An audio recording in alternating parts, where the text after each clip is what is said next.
Hi, What do you do? I'm a filmmaker, movie director, and producer. And for how long have you been a filmmaker, movie director? Just for 4 years now, actively. But prior to now, I've been always into the field of storytelling for since I was 11 years old. But I actively began going to filmmaking about 4 years ago, 2020.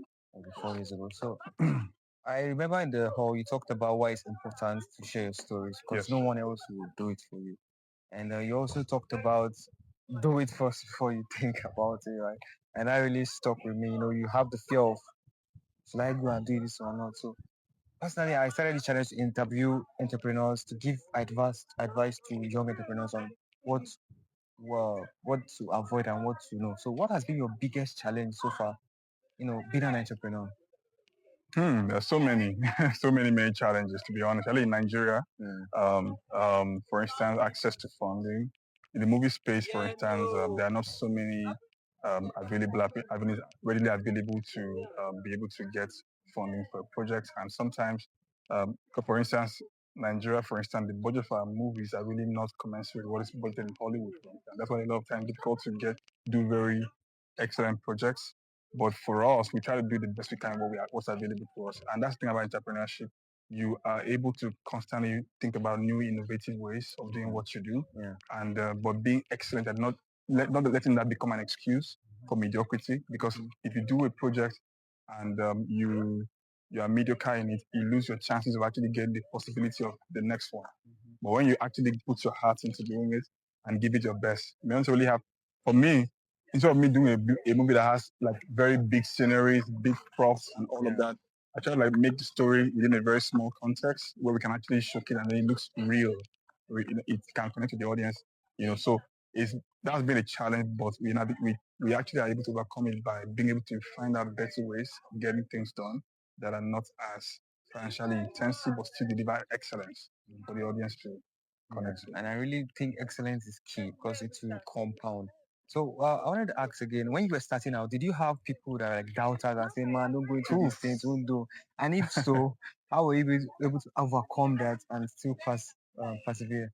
Absolutely. The thing about entrepreneurship, you have to develop tough skin, right? You don't have to be mean, but have a tough skin because when you start out doing something, there are people that always that seem to want to know what you should do, but they've never done it before. Yeah. For instance, people that you know what? Oh, I don't think filmmaking is going to work and whatever, but they've never done movie before in their life, right? And they always criticize. But the people that actually have have done what you're doing, they speak differently. They talk from the angle of, okay, you know what, give it a try, do it. So what has helped me is that I don't let naysayers get to me, right? Because they'll always change their minds later. By the times I'm able, people don't follow vision, follow result, right? So tell them what you want to do. They may not necessarily understand. And I think don't ever expect people to understand what you're about to do. Because the vision is only in your mind. You're the only one seeing it. Yeah. They can't see it. Yeah. It's your vision. Yeah. But when you're able to make that vision into a reality, that's what actually commands your audience. They're like, okay, oh, really? Oh, we didn't know, but right now it's making sense. You understand? So don't forget the fact that people don't follow vision, they follow results. So it's your place, it's your responsibility to actually make sure you make that idea a reality by all means possible. Don't just keep talking about it all the time. Go out there and do it. If you have the into filmmaking, go out there and shoot a film. Yeah. Don't wait to go to the best film school in the world or go or have the best equipment, have the best whatever. Just take a camera and then go and do a movie. And then test your hands on smaller projects here and then volunteer, do stuff, and then by all means you get there. Yeah, you were talking so excited, I lost my train of thought. Okay. I'm gonna cut this part actually, but let me just. So, what is something you see in someone? Is it the skill set or the mindset that makes you that shows the value in the person that makes you want that to be willing to want to connect with the person more? Okay.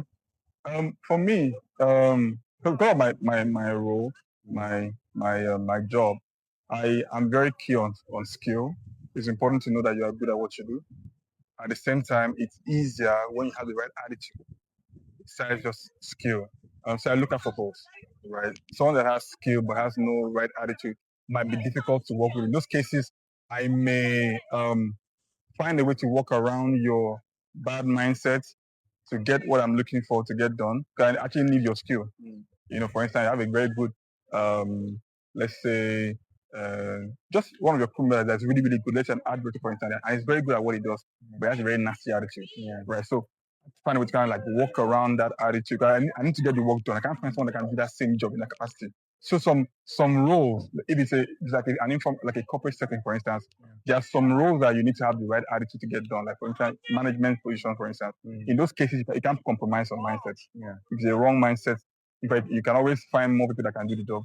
But in our kind of role, it's more of a it's a showcasing the industry. It's a show business. So if people want to see the end result, not necessarily how it was achieved per se. So skill is so important, but it becomes the icing on the cake when the skill is also married with great mindset as well. So yeah, they work hand in hand together. Have you ever been broke before? Yes. Oh my God. Who has not been broke in Nigeria? Okay. I've been broke, brother. Like I've been broke to the point of being broken. And then being a stockbroker. Okay. What's the deepest quote you've ever received? Or the deepest quotes that you've ever gotten? I think the quote is something I came up with myself. Okay, no.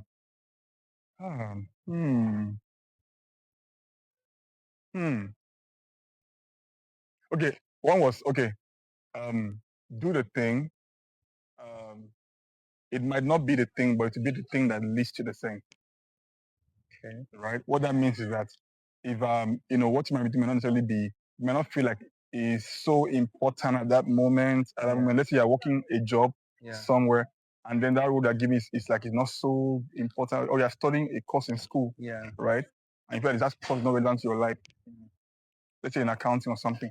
By the time you get into some positions, you might find yourself using that tool in that position, and then it leads you to the thing you should be doing. So the point that you have to be committed to what you're doing, give it your heart, and then learn from it. So you do the thing. It might not be the thing, but it will be the thing that leads to the thing.